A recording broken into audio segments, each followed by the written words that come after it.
Well, hindi naman natin matatanggal ang pressure. But as I said a while ago, the type of pressure is what I take motivation on. A motivation where I become more eager to represent the country and show what the Philippines really deserves. And it's about time to bring home the title once again after more than a decade. So in your Miss Supranational journey, what do you think is your motto in life all throughout this journey?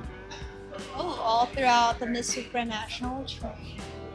You know, I've always believed about young abbreviation of YOLO, or you only live once.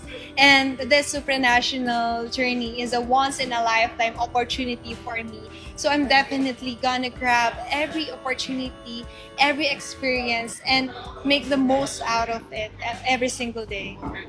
Magandang araw po sa inyo at welcome back dito sa ating panibagong video. Ang ating pag-uusapan sa vlog na ito ay ito namang si Tara Valencia, kasi atin pong suportahan ang kanyang laban dito sa Miss Supranational 2025 na gaganapin sa bansang Poland at yung finals niya is sa June 27. So magbibigay tayo ng update mga kapolitika from time to time dito kay Tara Valencia. And at this point ay ating pag-uusapan yung kanyang comm skills, kasi ito yung mga napansin ng mga netizen, the way this Tara Valencia speaks. Pero bago ang lahat ay huwag kalimutang mag-like at mag-subscribe na rin kayo para updated kayo sa ating mga latest issue. At natapos na nga po yung mga ganap dito sa Miss World sa pamamagitan ni Krishna Gravides at yung coronation ni CJ Opiasa sa Miss Grand. And this time around mga kapolitika ay atin naman pong tututukan bilang suporta itong laban ni Tara Valencia dito sa Miss Supranational 2025. So itong interview po na inyong napanood ay ito po yung bago mag-send off itong si Tara papunta sa Poland para sa competition doon. And natanong kasi siya at na-interview siya dito ng isang influencer or ng isang vlogger. So nagbasa-basa tayo ng mga comment mga kapolitika dahil ito talaga yung pinaka main issue ni Tara, no, especially doon sa Miss Universe Philippines 2024 na kung saan marami ang nakakapansin sa kanyang comm skills na hindi ganoon ka-strong.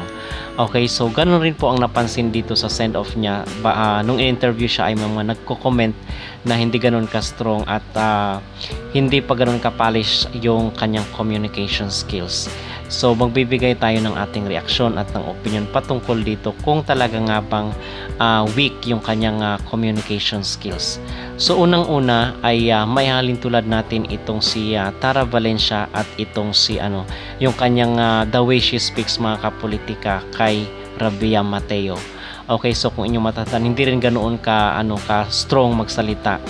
So ang kasi dito, nami-misinterpret kasi ito ng karamihan, kasi ang sinasabi nila ay kinakailangan daw ng galingan pa, kailangan more on practice pa. So okay naman 'yon, pero yung hindi kasi naiintindihan ng iba na ganito na talaga nature na, kumbaga inborn na ang yung communication skills, yung quality ng voice, yung tone, katulad tayo hindi naman din tayo ganoon ka strong magsalita. So medyo malumanay kasi.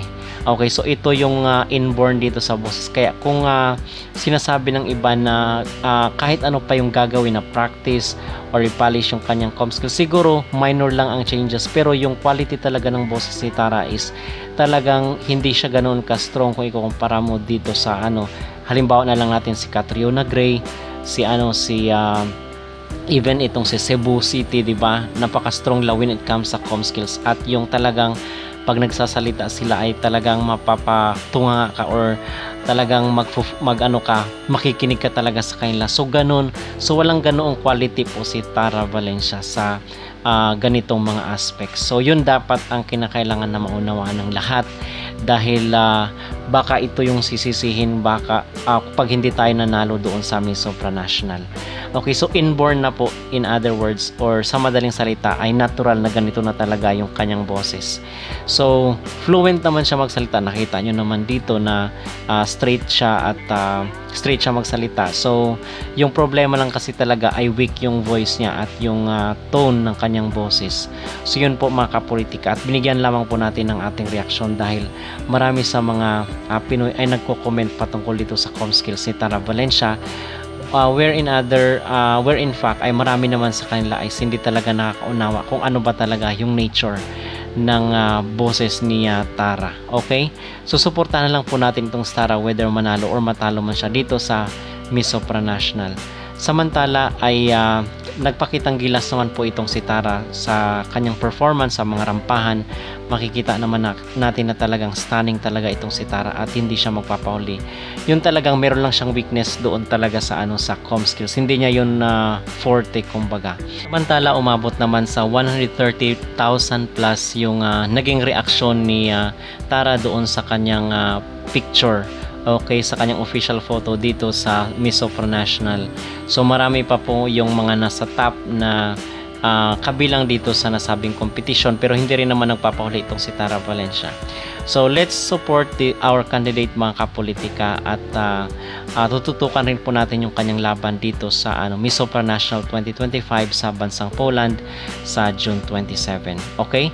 So kung kayo ang tatanungin mga kapolitika, ano ang inyong magreaksyon dito sa com skills ni Tara Valencia? Ano ang inyong maging suggestion para sa kanya?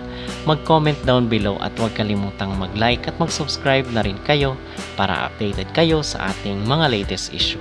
Meet everyone and find that type of sisterhood that no one can ever take back.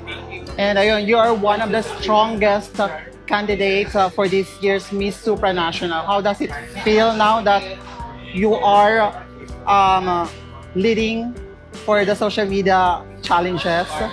You know, unexpected talaga. To tell you a backstory, we were shooting a while ago. Nung nag-open ako ng phone and the post of Miss Supranational popped out and I was your Miss Supranational Influencer Challenge 1 qualifier. And I'm really so happy knowing the fact that there are millions or thousands of Filipinos rallying and supporting me towards the title. Ayun. So, may we know how was your preparation now? Well, a few days left before I fly to Poland. So, crunch time na.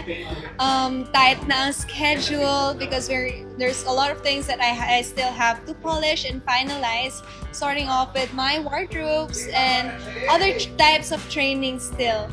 But at the same time, this type of preparation of mine is what I'm going to be ready to showcase in the supranational stage. Alright, since the Miss Supranational 2025 pageant is fast approaching, so do you feel pressure about carrying the sash of the Philippines in this competition?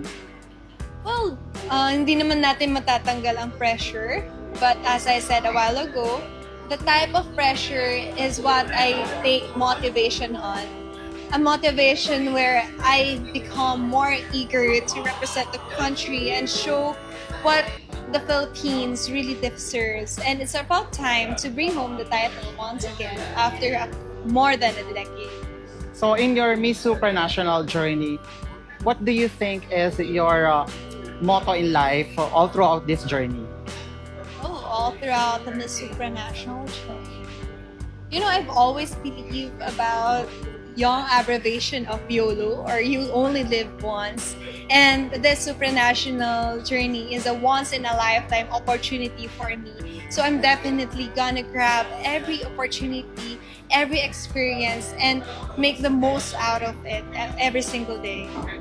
Describe in 2 words from the word Miss Supranational. 2 words. Aspiring and inspirational. And that is who I am. Wow, bonggang-bongga. And thank you so much, Tara, for your time. And I know you've been busy with preparation for the upcoming Miss Supranational. And I hope mag-continue or tuloy-tuloy na ang ating journey and may uwi mo ang crowns for the Philippines. Yes. So any message to your fans and supporters? To all the people supporting and rallying my back, know that I'm going to do my best to be able to showcase the Filipino excellence that we are looking forward to. Thank you for all your love and support kasi grabe, magsisimula pa lang tayo, ramdam ko na yung pagmamahal at suporta niyo sa akin. So keep the fire burning and continue to be on my back as I journey towards the Miss Supranational crown. You can also promote your social media platforms and the online voting. So you may follow me on my Instagram account at tara.valencia. At the same time, Miss Supranational organization has their separate pages per country, and mine is Miss Supranational Philippines. You may find it on my bio. And please do follow, like, and even share that type of page to continue to see my journey in Miss Supranational once I get there. Thank you, Tara, and Thank you. best of luck. And we're hoping that you will bring home the crown. Thank you. you.